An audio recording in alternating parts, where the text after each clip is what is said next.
hemoglobīns, kas mums parāda anēmiju, viņš visām grūtniecēm var samazināties. Bet ir ļoti svarīgi saprast, vai tas ir fizioloģisku izmaiņu dēļ, vai tomēr ir šis dzelzs deficīts, lai varētu tad lemt par to, vai ir nepieciešama ārstēšana vai nē. Otra svarīgā lieta ir tieši dzelzs nozīme grūtniecības laikā. Sievietēm vispār ir nepieciešama vairāk dzelzs nekā vīriešiem, tāpēc, ka mēnešu laikā, kad izdalās asinis, tiek zaudēta dzelzs, līdz ar to viņam ir nepieciešams vairāk. Pirmajā trimestrī, kad nav šī mēnešreižu asins zuduma, bet nav vēl attīstījušās izmaiņas organismā, pieprasījums pēc dzelzs samazinās un hemoglobīns var pat uzlaboties. Bet sākot ar otro trimestri un vēl jau izteiktāk trešajā trimestrī, gan pieaugot sarkano asins ķermenīšu skaitam, gan augot mazulim, placentai, augot dzemdei, ir šis dzelzs patēriņš lielāk. Te aptuveni šajā schēmā jūs redzat, cik lielā mērā tas dzelzs pieprasījums pieaug salīdzinot ar negrūtniecības stāvokli. Un arī ikdienā, jebkuram cilvēkam ir dzelzs patēriņš, kas rāda tādu bāzes līmeni nepieciešamību pēc dzelzs. Pēc dzemdībām, pirmajā brīdī, kad ir tikai laktācija, tad it kā šis pieprasījums ir mazāks, bet tas nerada faktu, ka nepieciešamība pēc dzelzs nav. Un tad jau, kad atjaunojas mēnešreizes, tad šis līmenis atkal ir tā kā pirms grūtniecības. Sievietēm ne visām ir risks uz dzelzs deficītu, bet ir noteiktas sievietes, un tev ir vērts padomāt, vai tu piedari pie vienām no šīm, kam ir risks uz dzelzs deficītu daudz augstāks. Pirmkārt, ja ir īsts starplaiks starp grūtniecībām, ja vecums starp bērniņiem plānots maziņš, ir noteikti jāpatur prātā, ka organismam ir nepieciešams laiks, lai pēc grūtniecības šīs dzelzs rezerves atjaunotu. Ja šis laiks ir ļoti īsts, tad ir noteikti jāsaņem kādi preparāti, lai šo atjaunošanos veicinātu. Otra lieta, ja tu esi stāvoklī ar dvīnīšiem vai trīnīšiem, jo vairāk mazuļu, jo lielāka nepieciešamība pēc dzelzs, kas arī ir jāpatur prātā, un varbūt ir jāsāk jau jāparunājas ar savu ārstu un jāsāk lietot dzelzs preparāti, pirms vēl ir izmaiņas asins ainā. Tad nākamā lieta ir jāzina vai jāpasaka savam ārstam, vai esi asins donora vai nē.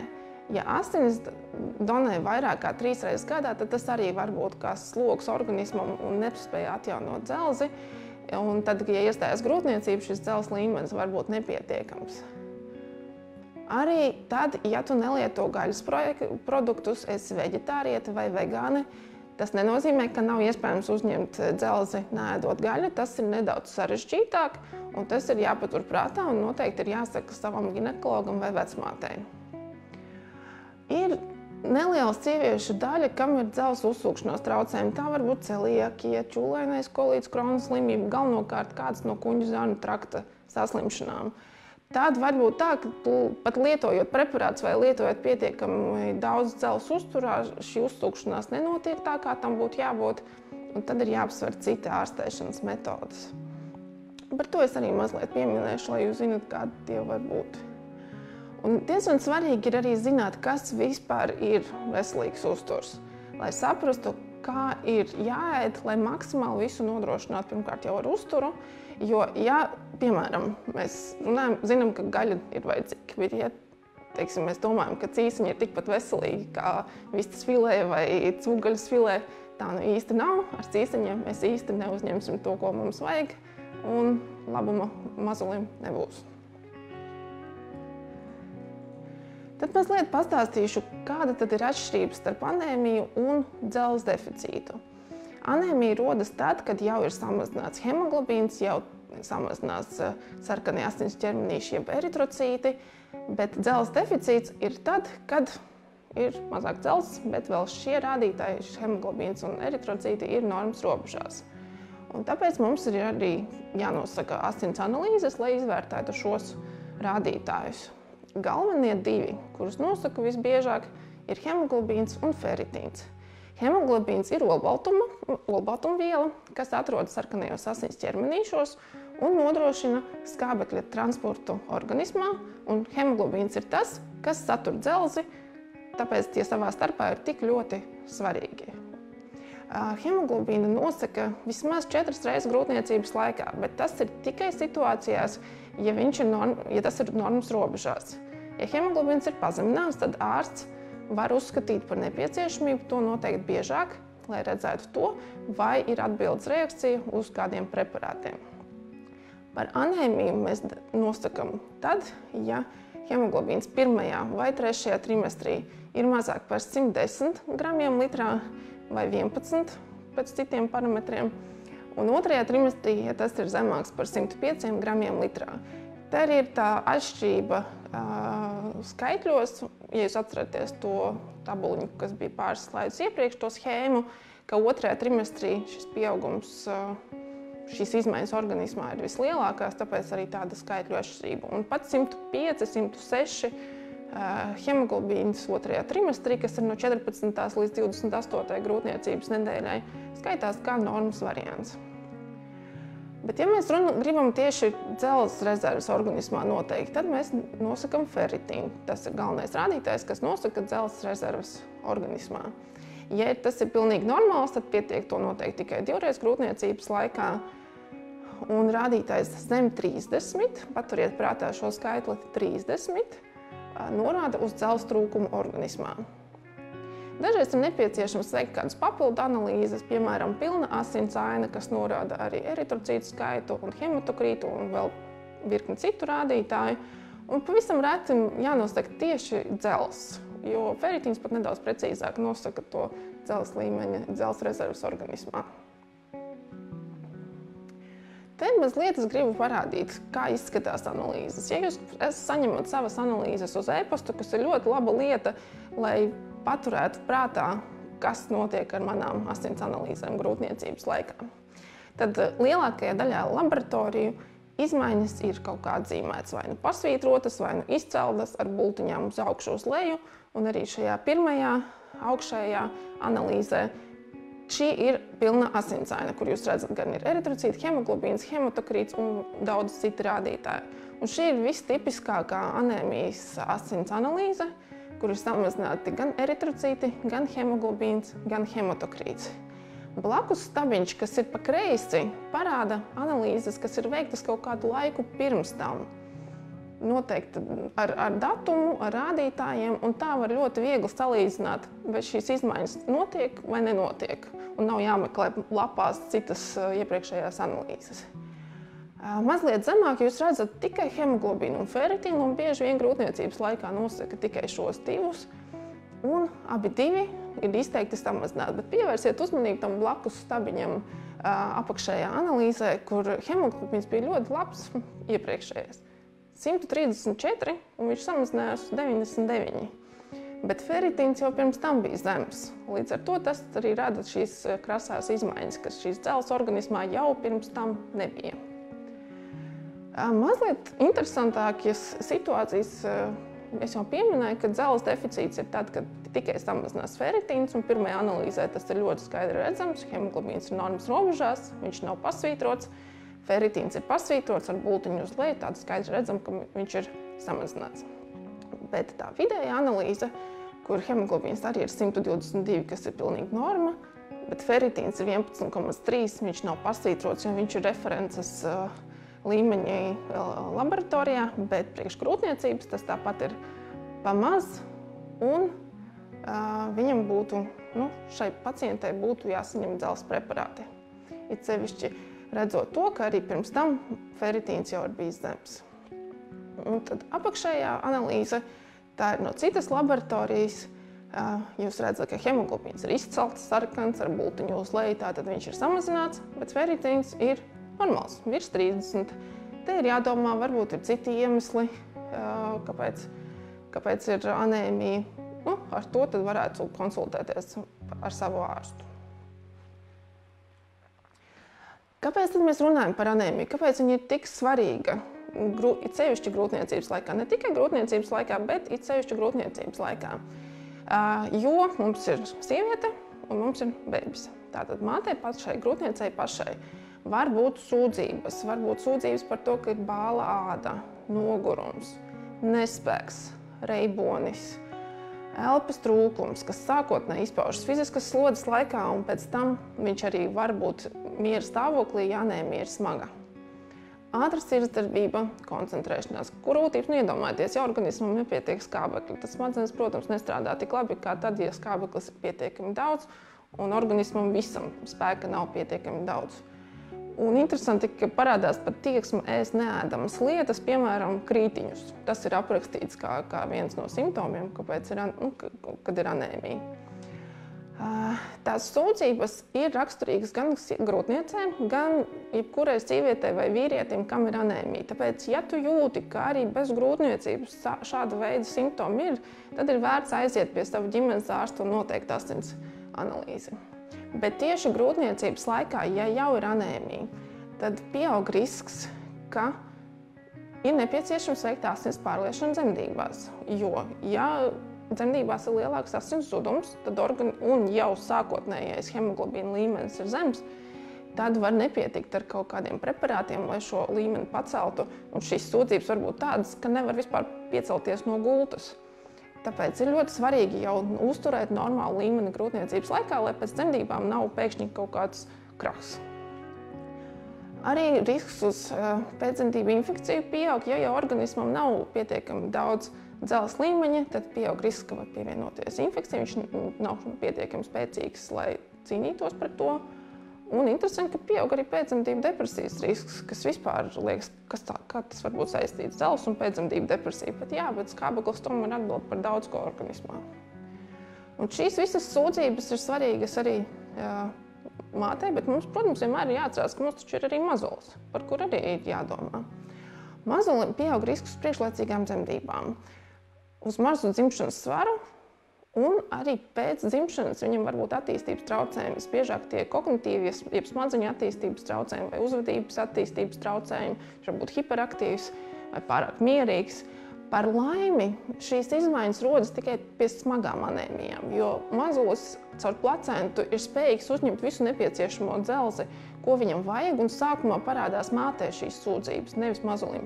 Bet tāpat mums tas ir jāpatur prātā un jādomā, ka viņam vajag visu nepieciešamo saņemt, lai piedzimtu laikā un vesels mazulis. Tad ko tad mēs varam darīt? Pirmkārt, par to jau ir jādomā pirms grūtniecības. Ir sevišķi situācijās, ja, piemēram, ir kādi no jau minētajiem riska faktoriem, vai, piemēram, ir ļoti stipras mēnešreizes, un pēc mēnešreizēm parasti ir nespēks vai nogurums, kas arī var liecināt par anēmiju.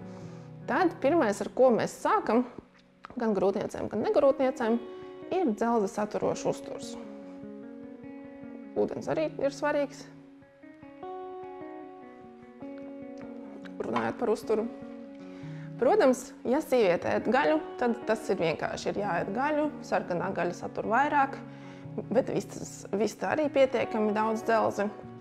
Aknas ir tāds, kas satur visvairāk dzelzi, jūras produktu satur dzelzi, un visi zaļie dārzeņi satur dzelzi.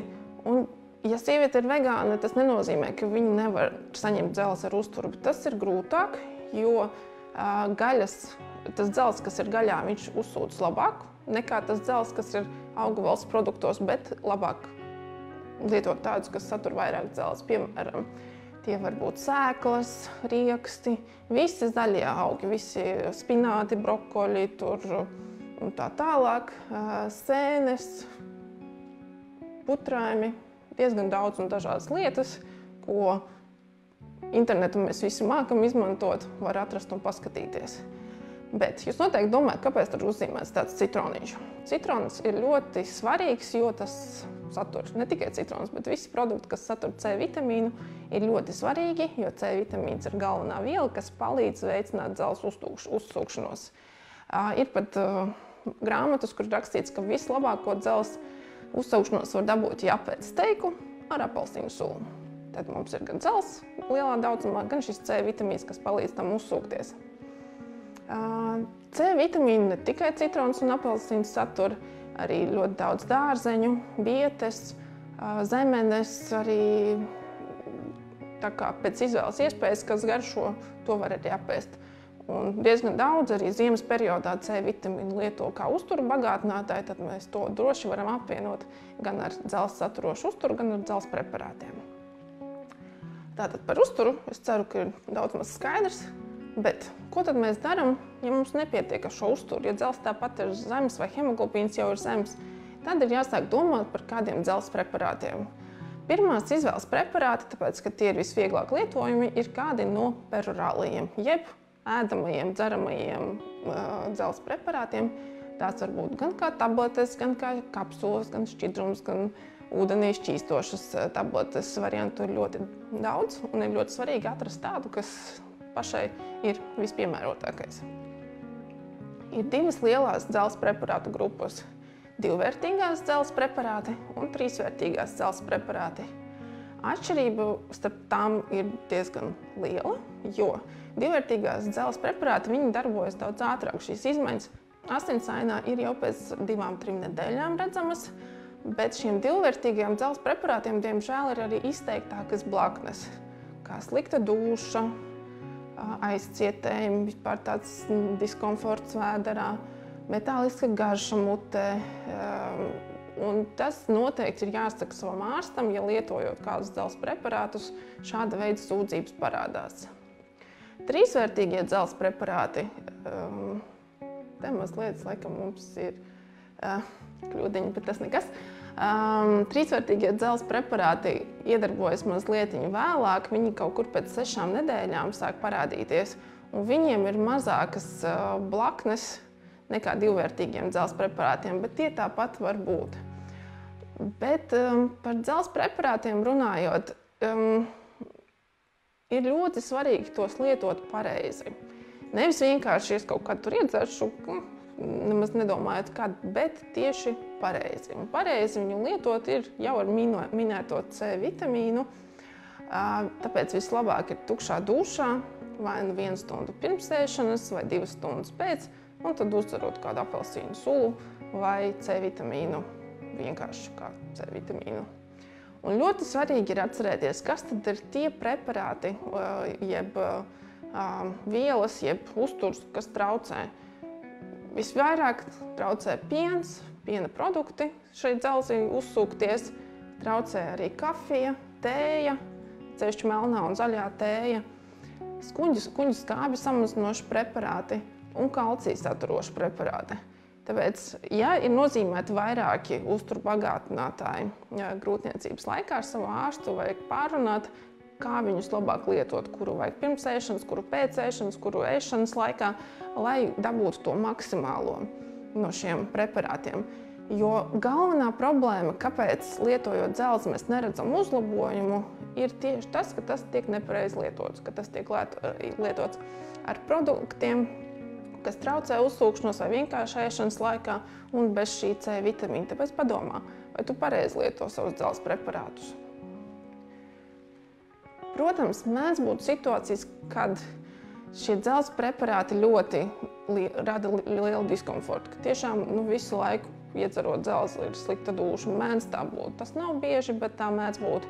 Vai arī viss tiek darīts pareizi, bet šī uzsūkšanās nenotiek, nav nekādas izmaiņas asins ainā, vai jau ir kādi uzsūkšanās traucējumi organismā, kādas no minētajām saslimšanām.